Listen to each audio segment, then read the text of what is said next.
Módulo 3, ISO 37001. Requisitos normativos. Sistema de gestão antissuborno.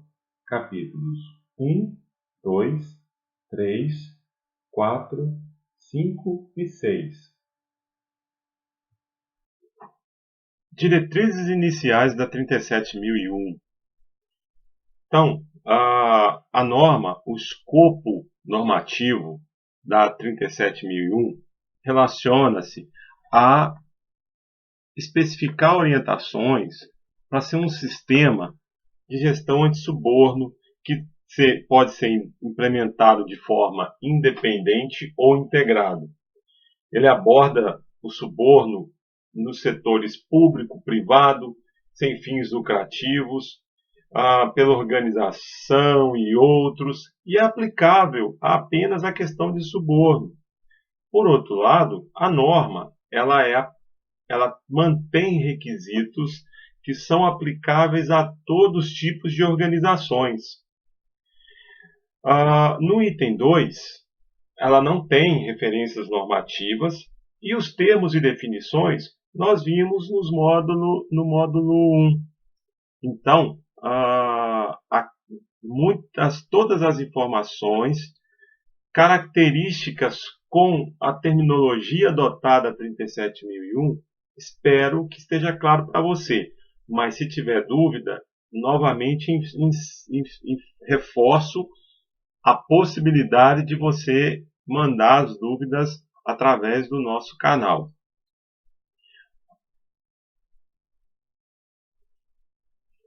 Capítulo 4, contexto da organização. Nesse requisito, ou nesse capítulo, aqui começa todos os elementos tidos como requisitos. E quando a norma fala entendendo o contexto, a organização ela tem que determinar, ela tem que identificar aquelas questões internas e externas que pertencem ou são pertinentes ao seu propósito em alcançar e que afetem a capacidade de alcançar os objetivos do sistema de gestão. E isso tem a ver com tamanho, estrutura, localização, obrigações, regulatórios, contratuais, modelo de negócio, a complexidade, entidades sobre as quais tenha controle e aquelas que ela exerce controle, natureza e extensão das interações com os agentes públicos, se existirem, enfim. Normalmente, o que é mais comum se adotar para atender esse elemento normativo é aquela metodologia chamada SWOT. Porém, não afirmo aqui que você deve adotar uma SWOT para atender o 4.1 apenas. E a norma também, ela não deixa claro aqui, na sua escrita, que a metodologia que a organização precisa manter para entender o seu contexto. Mas eu penso que é importante que ter uma identificação, entendimento, uma análise muito abrangente sobre o contexto, porque a partir daqui, dessa questão, a organização ela começa um caminho que vai determinar quais serão aquelas áreas mais críticas ou riscos ou ameaças e, ao mesmo tempo, facilitar ações que vão de encontro a um direcionamento que possa contribuir com o objetivo do sistema de gestão antissuborno. Por isso, ele é um trabalho que deve ser feito na sua mais abrangência visão. Não é para fazer algo sem analisar nessa questão de contexto. Precisa ter uma análise abrangente. e pode ser feito da melhor ferramenta que você entender, que aborda as questões internas e externas. 4.2. Entendendo as necessidades e expectativas de partes interessadas. Veja bem, olha só o que a norma pede, entendendo essas necessidades. Então, partes interessadas podem ser clientes, agentes públicos, provedores, parceiros de negócios, órgãos regulamentadores, o governo e por aí, enfim, pode ser outros aí, além desses que eu citei. Mas a organização tem que determinar. E para identificação das partes interessadas, ela pode distinguir entre requisitos mandatórios e as expectativas não mandatórias e os comprometimentos voluntários das partes interessadas. O que a norma está querendo dizer aqui é que, dentro da abrangência que você vai fazer, as partes interessadas elas podem ter requisitos que são obrigatórios serem atendidos, outros não, e também aqueles comprometimentos esperados de partes interessadas. Então, às vezes está no bom atendimento, numa comunicação eficaz, numa situação que possa ser formalizada. A expectativa está relacionada a algo que pode ser algo esperado pela empresa, enfim, requisitos de uma forma mais abrangente possível que se relaciona às partes interessadas. Mas, para complementar a minha fala, apesar da frase normativa ser curta, reforço a necessidade de que você aborde uma visão ampla quanto às necessidades e expectativas, mas não fuja das partes interessadas relevantes. É sempre interessante trabalhar a relevância nesse sentido, porque as partes interessadas são inúmeras e até que ponto identificar isso, entender isso, é melhor focar na relevância, e quando falo relevância, são situações que possam ser típicas numa relação de parte interessada para o sistema de gestão anti-suborno. Determinação do escopo do sistema de gestão anti-suborno. Determinar os limites, a aplicabilidade do sistema de gestão deve ser considerando as questões internas e externas, os requisitos das partes interessadas e os resultados da avaliação de riscos. E esse escopo precisa ser mantido como informação documentada. Veja bem, falar do escopo, e aqui a norma ela traz itens que a empresa precisa considerar. Então, uma organização que transporta resíduos classe 1, que são os resíduos tidos como perigosos, por exemplo, ela pode definir no seu escopo uma especificação, ela deve definir no seu escopo uma especificação prática e, ao mesmo tempo, específica. Se ela transporta só resíduos perigosos classe 1, se esse é o escopo, ela não vai colocar os resíduos classe 2, porque ela não transporta. Ser específico é caracterizar de forma objetiva e aquilo que caracteriza a atividade que a organização faz e que ela deve levar em consideração o cenário e a sua capacidade de demonstrar. Quando eu estou falando cenário, eu estou falando de uma forma mais ampla. Eu estou querendo dizer que ela tem que levar em consideração aquela questão das questões internas e externas, os requisitos referidos das partes interessadas e a avaliação de riscos. Então, se você já tem um escopo na sua empresa, ou vai definir, mas vamos imaginar que você já tenha, você especificamente vai praticamente manter o seu escopo. Não vai acrescentar algo diferente daquilo que você já pratica. Mas a única, principalmente se for o caso, se você já tem aí um sistema de gestão tipo a 9001 implementada, por exemplo, então você já tem uma definição de escopo. Só reveja se existe alguma situação lá de riscos que possa traduzir ou possibilitar que o seu escopo seja estendido, revisado, alterado. Então, quanto mais específico, melhor. E a questão de ser documentada, ela pode ser determinada em diversos canais que caracterizam essa documentação. Pode estar no manual do sistema, manual da qualidade, numa análise crítica, numa ata de reunião, num documento institucional, num formulário chamado de escopo do sistema de gestão antissuborno, mas que esteja documentado, meio eletrônico, meio físico.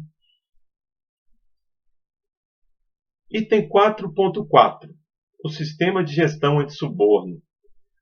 Nesse ponto, a organização ela tem que incluir, determinar os processos necessários ou envolvidos com o sistema de gestão de suborno, como a norma mesmo cita aqui, documentar e implementar de forma contínua, analisar criticamente e melhorar o sistema de gestão, incluindo os processos necessários e as suas interações.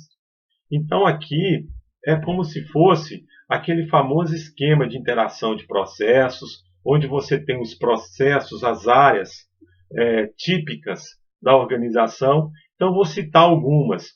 Vamos imaginar que você tenha um processo de planejamento ou um PCP. Esse PCP, ele recebe informação do cliente, aliás, do comercial. A informação entrou e a informação vai sair do processo PCP a partir do momento que ele emite lá uma ordem de serviço ou uma ordem de produção para o processo de produção. Então, o processo ele é uma definição que traduzida num processamento de informações tidas como entrada, e gera-se um produto tido como saída. Essa saída ela pode ser a entrada de outro processo. Essa interação de processos é algo que a organização precisa também fazer bem feito. E há muitos problemas em sistema de gestão, ou muitas falhas ou de comunicação de um processo para outro, está relacionado a uma falha ou determinação de planejamento quanto à interação e identificação de processos. O curso aqui não visa instruir como criar uma interação de processos, mas eu dou a informação para vocês visando a interpretação do item 4.4. A interação de processos que você vai manter, ela vai ser traduzida ou identificada ou chamada de sistema de gestão. Esse sistema tem que conter medidas concebidas para identificar, avaliar o risco e responder à questão de suborno. E é claro que se você é uma empresa de transporte, como eu falei anteriormente, você tem processos de transporte, você tem processos que fazem toda a gestão do negócio, da gestão do escopo. O item 4.4, ele também traz uma nota. E só para explicar, as notas normativas, elas contribuem de uma forma muito positiva para a interpretação do elemento da norma. Então ela fala o seguinte, olha, que não é possível eliminar completamente o risco e nenhum sistema será capaz de prevenir e detectar o risco como um todo. Isso é só para lembrar aquilo que nós comentamos, porque existem processos que não vão ser administrados pela sua empresa. Mas o mais interessante que você precisa ter em mente é o cuidado que com a interação desses processos. O que um processo está entregando para o outro é aquilo que está planejado. A gestão desses processos, o gerenciamento adequado e o funcionamento é um mecanismo que vem facilitar ou vai proporcionar para que você crie no sistema outros controles. Então, se você tem lá um processo de transporte, você pode definir os procedimentos que se espera para serem cumpridos no procedimento de transporte. E desse ponto de vista, você vai estar, assim, evitando desvios de sistema. Então, por isso é que a vantagem de se criar uma boa interação de processos, ela traz positividade para uma gestão entre suborno. 4.5. Processo de avaliação de riscos de suborno.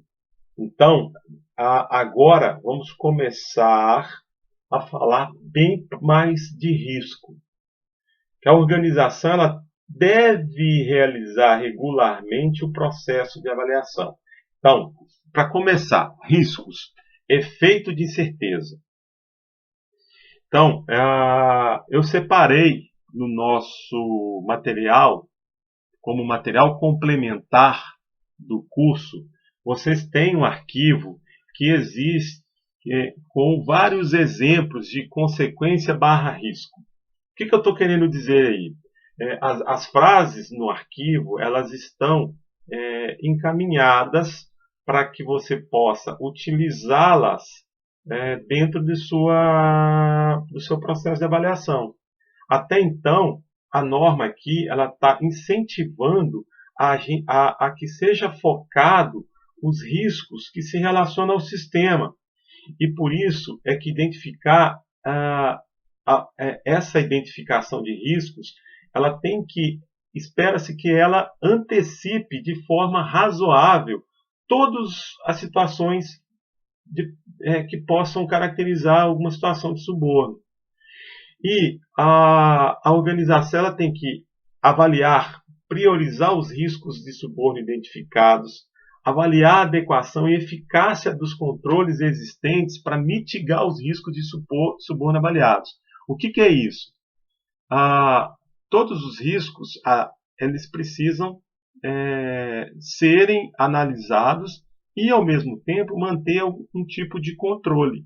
Esse controle ele tem que ser proporcional àquilo que você está avaliando. Por isso é que a norma pede aqui no 452 os critérios para avaliar o nível do risco. Então você pode ter aí risco 1, risco 2 e risco 3 para uma situação. Então vamos dar um exemplo. Vamos imaginar que você tem aí uma situação de litígios. Nesse caso, nessa avaliação, você avaliou esse risco como item 3. Então, qual que é o critério? Esse, então, ele se tornou o critério de avaliação de risco. E você, em função desse critério, estabeleceu um controle. O processo de avaliação deve ser analisado criticamente quando acontecer mudanças, novas instalações, mudanças significativas na estrutura ou atividades e manter informação documentada do processo de avaliação. A relação desse 4.5 é muito próxima ao item que vai estar lá no capítulo 6 de ações para abordar os riscos. Que fazendo uma comparação, lá no capítulo 6, a norma vai pedir para que essas ações possam ser implementadas junto aos processos. Aqui nós precisamos, no item 4.5, definir como que nós vamos avaliar os riscos e identificá-los para poder analisá-los. Esses riscos podem ser vários, mas uma informação valiosa que eu passo para você é que se você tem aí, de repente, um controle, uma matriz, uma planilha, um sistema, um software, que tem lá os critérios de avaliação de riscos que podem ser probabilidade, severidade ou impacto, ou mesmo usar uma ferramenta de gestão conhecida, que possa ser aí, de repente, um GUT, de repente, um FMEA. Essas ferramentas, elas atendem o 4.5 e também o item 4.6.1 que nós veremos daqui a pouco. Capítulo 5, liderança e comprometimento.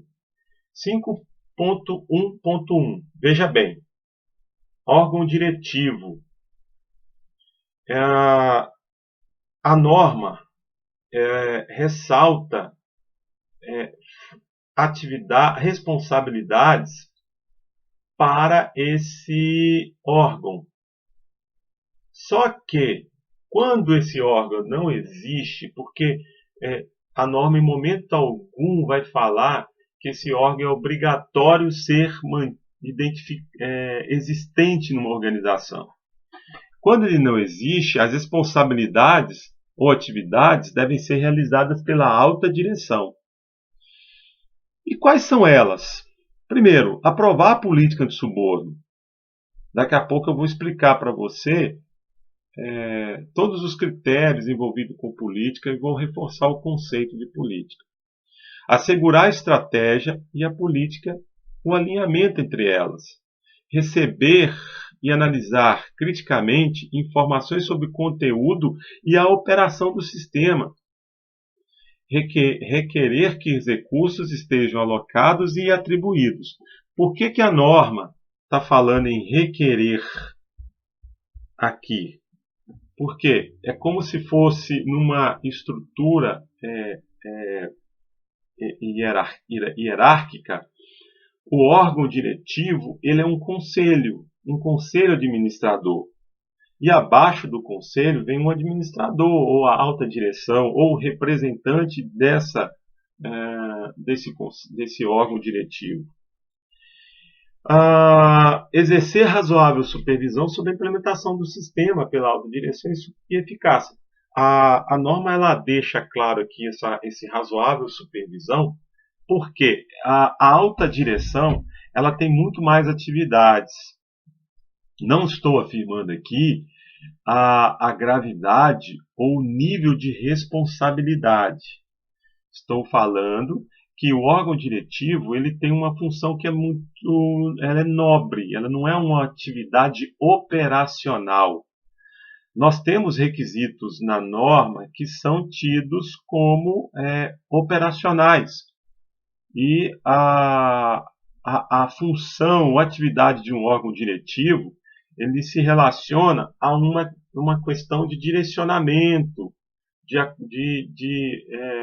supervisão, de determinação de regras que vão de encontro a uma questão de governança que o órgão diretivo deve ou que determina. 5.1.2. Alta direção. Veja bem, repare no slide a quantidade de atividades ou aquilo que uma alta direção deve demonstrar. Então, eu não vou ler tudo na íntegra, até porque não é esse o meu objetivo. Mas uma coisa que é muito importante é, essa primeira situação na letra A, que fala que a alta direção tem que assegurar que o sistema esteja estabelecido e implementado.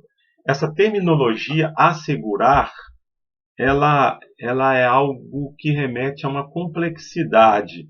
Assegurar significa que ela precisa definir, determinar, acompanhar, estabelecer, manter questões envolvidas ou requisitos envolvidos com o sistema de gestão.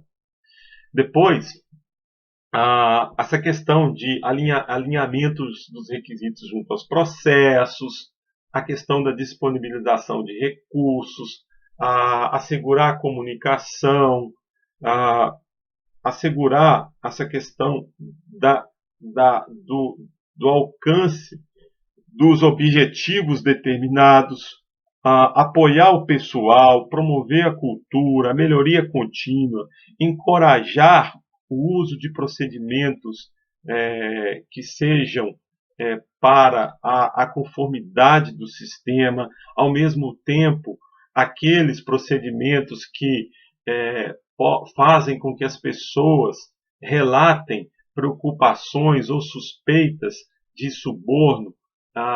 Por quê?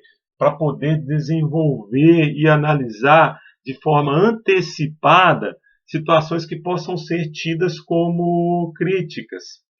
E as outras coisas importantes que eu tenho que reforçar é que assegurar que as pessoas não sofram retaliação ou perseguição ou discriminação ou ação disciplinar por relato de boa-fé ou com uma base em razoável convicção de violação ou suspeita. Ou seja, a questão da integridade, ela é algo que a alta direção precisa ter em mente de uma forma constante. E aí vem falando que a alta direção reporta para o órgão diretivo o conteúdo, como é que está o sistema, as alegações de suborno, aquilo que é grave, a questão de desempenho, e a norma traz requisito para que isso aconteça. Então, o elo de ligação com a equipe, todo o direcionamento, parte do pressuposto que tem uma alta direção que define ou que atribui recursos para que as coisas funcionem de forma apropriada. O 5.2, que é a política antissuborno. A alta direção tem que manter a política, definir, identificar, estabelecer uma política. E essa política ela tem que ter ela tem algumas regras. Eu não vou ler também tudo que fala, até porque, para facilitar a sua aplicabilidade, reforço que no material complementar tem modelos de políticas que você pode adotar. Mas é importante que ela tenha um comprometimento em satisfazer os requisitos, encorajar o levantamento de preocupações com base na boa-fé, na intenção adequada. Espera-se que ninguém relate uma preocupação com o objetivo de algo de atrapalhar, de impactar o desempenho ou relacionar alguma situação que não seja com boa-fé. E, ao mesmo tempo, ter um comprometimento com a melhoria contínua e explicar as consequências do não cumprimento. Ela tem que estar disponível, ser comunicada nos idiomas e, ao mesmo tempo, disponível para as partes interessadas, parceiros de negócio, da forma que a empresa achar apropriado. Um outro comentário pertinente para a questão, para a política, é muito comum vai ter visões ou entendimentos de que a política ela precisa ser uma frase curta. Olha, a política ela tem que atender o ponto de vista normativo, mas ela tem que ser de fácil entendimento. Ela tem que ser simples. Acontece que quando, aos olhos da norma, ela traz essa concepção que ela tem que incluir um comprometimento e ela traz a conotação de que ela vai ser uma política que de repente você não vai conseguir manter aí em uma frase, justamente pelos critérios normativos. Mas que ela tenha todos os elementos que a norma requer, que ela seja fácil de compreensão, que ela seja distribuída de uma forma adequada. Traduzindo, a política ela é a intenção que uma organização ou a alta direção tem e define para concepção da conformidade de um sistema de gestão. 5.3 Papéis, responsabilidades e autoridades organizacionais. 5.3.1 A alta direção deve ter total responsabilidade na implementação e conformidade. A alta direção ela tem que assegurar que as responsabilidades sejam atribuídas e comunicadas. Gestores devem ser responsáveis por requerer os requisitos, a aplicabilidade dos mesmos. E o órgão diretivo, novamente, a norma traz informação sobre isso. Eles devem ser, e todo o pessoal devem ser responsáveis por entender, cumprir e aplicar os requisitos. Nesse elemento normativo, o comum ou típico é que seja desenvolvido uma hierarquia, um organograma, definir essas responsabilidades em normas internas, em procedimentos, por exemplo, em manual de descrição de funções, manual de descrição de cargos, mas uma coisa que eu reforço novamente, não adianta o gestor apenas definir, se não comunicar. As pessoas precisam saber quais são suas responsabilidades e autoridades, inclusive, porque são situações diferentes. Então, o seu papel enquanto empresa é fazer, executar as atividades calcadas ou envolvidas com suas responsabilidades e autoridades. E aí a empresa pode usar esses artifícios que eu citei para poder definir ou caracterizar todas as informações aplicáveis. 5.3.2 Função de compliance anti-suborno. Veja bem, a norma deixa claro que quem atribui a uma função atividades a essa função é a alta direção. E as responsabilidades envolvidas, a própria norma, ela traz nesses itens que estão aí na tela. Ó. Letra A, B, C e D. Todos esses itens são as responsabilidades definidas pela norma, que é supervisionar a concepção e implementação do sistema de gestão anti-suborno, prover aconselhamento e orientação para o pessoal sobre o sistema em questões relacionadas a suborno, assegurar que o sistema esteja em conformidade, reportar o desempenho ao órgão diretivo se existir a alta direção e outras funções de compliance conforme apropriado. O que a norma quer dizer aqui? Porque como a norma é genérica, em algumas empresas é muito comum você ter lá uma gerência, uma área, um responsável técnico, que às vezes trabalha junto ao diretor, um gerente de extrema confiança, um gerente de negócios, E aí a função de compliance anti-suborno, ele reporta o desempenho, mostra melhorias, as situações de risco, acompanha quais foram as atividades que foram revistas. É uma função de suma importância e de extrema responsabilidade para a gestão anti-suborno. Uma vez me questionaram se uma empresa se tiver uma situação de suborno, a função de compliance anti-suborno é responsabilizado também? É uma pergunta muito forte, né? Mas não dá para afirmar que a função de compliance de suborno não tem uma responsabilidade na situação.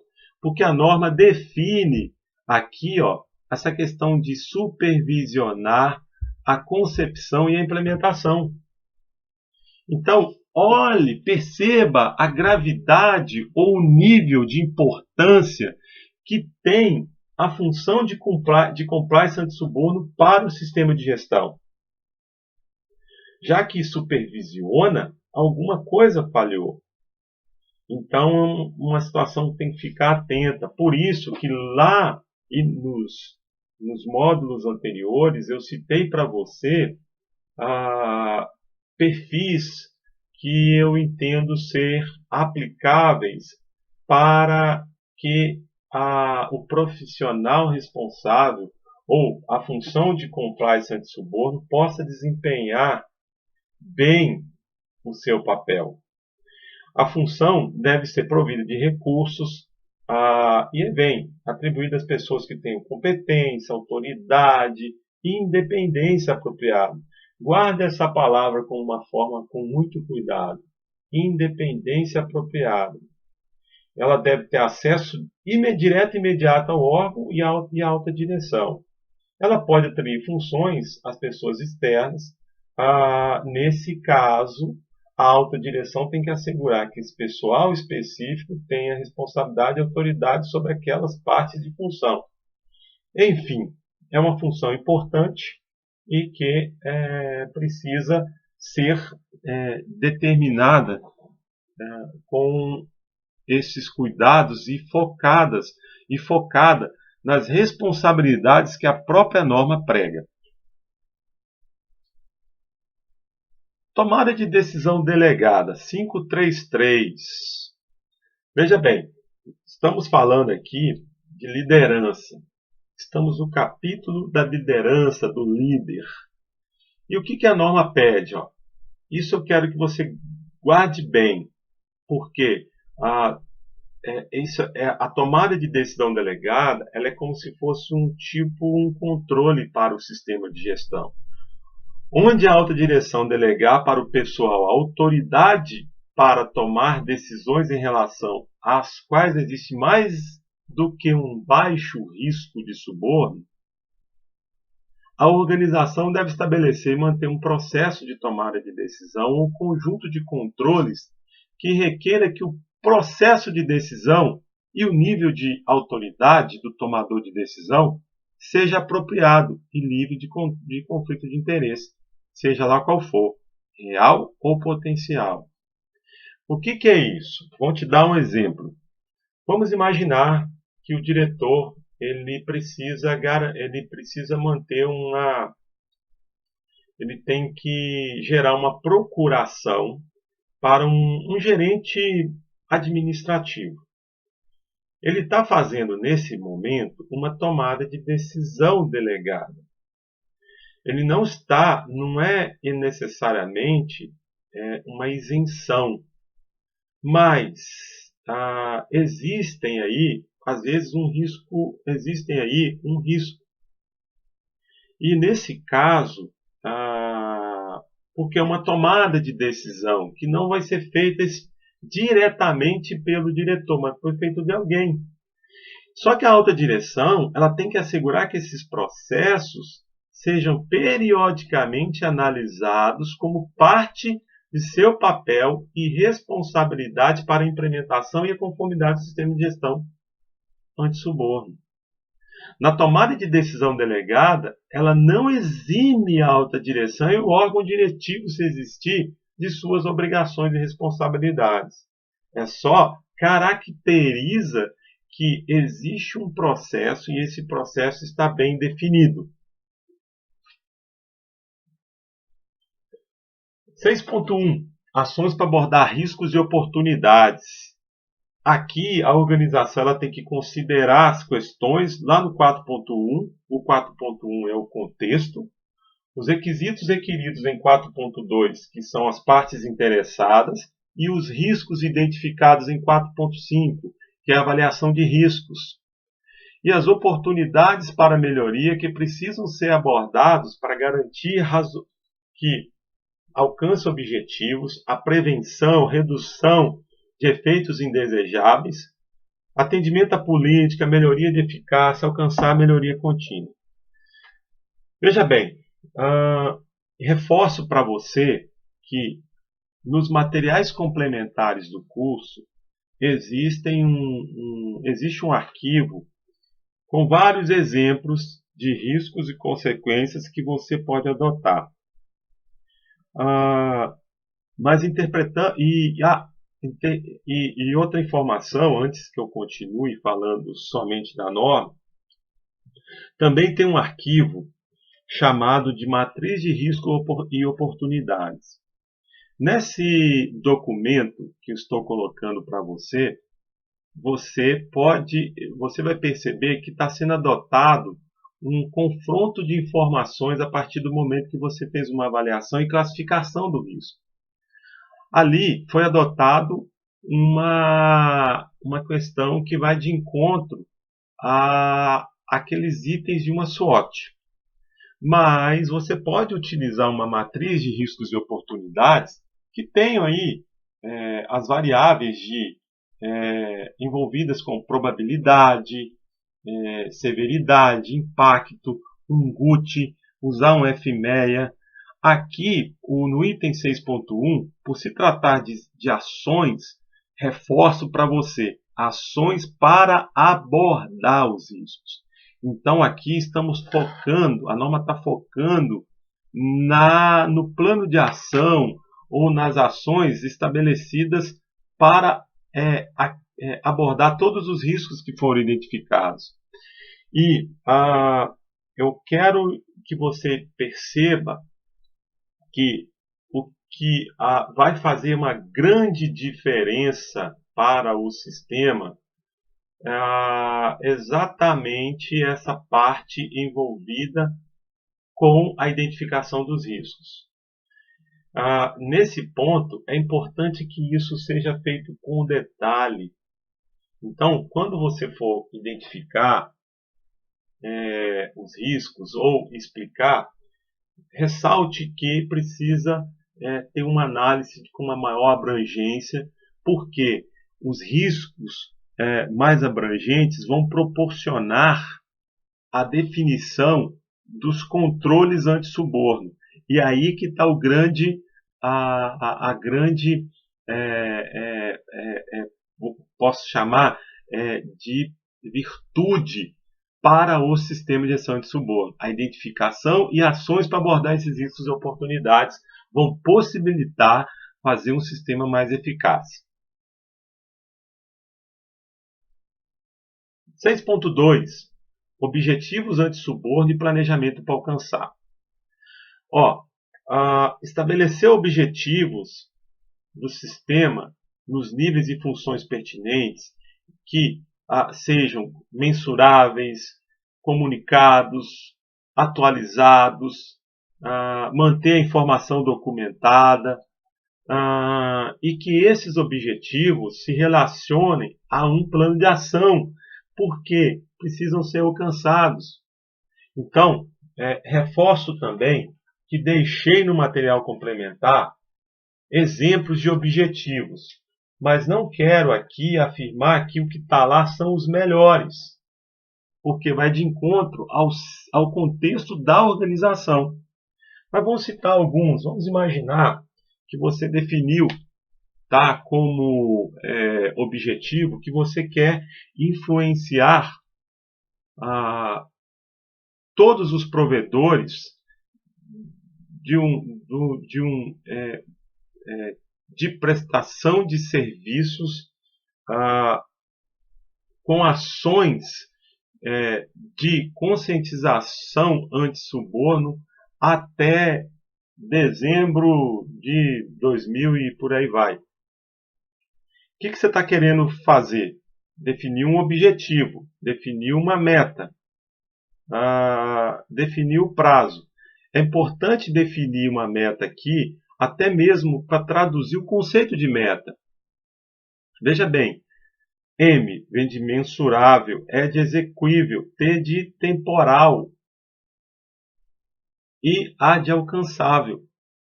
Então, existem outros. Vamos dizer que você quer fazer uma avaliação de provedores em todos os seus provedores pelo processo de due diligence em até o seu prazo que você considerar. Você quer aumentar o nível de entendimento de compliance nos processos de liberação de produtos, e aí para isso você vai ter que criar procedimentos, treinar as pessoas, definir ações e regras, e o prazo para concluir isso. E essa questão da mensuração, você pode adotar a classificação ou a execução das atividades do seu plano de ação. Melhorar o processo de segurança da informação, você quer de repente diminuir ou criar atividades ou métodos que possam contribuir para abaixar o percentual de inadimplência da empresa, por exemplo. Você quer aumentar a eficácia das ações de competência. Enfim, vários objetivos podem ser traçados que caracterizam a questão do contexto da organização. Chegamos ao fim do módulo 3. Novamente, você tem um quiz à sua disposição. Ele auxilia no entendimento e compreensão das informações que foram relatadas. As dúvidas podem ser usadas ou tiradas através do fórum. E não deixe de observar os materiais complementares. Eles auxiliam a compreensão, ajudam, inclusive como material de referência.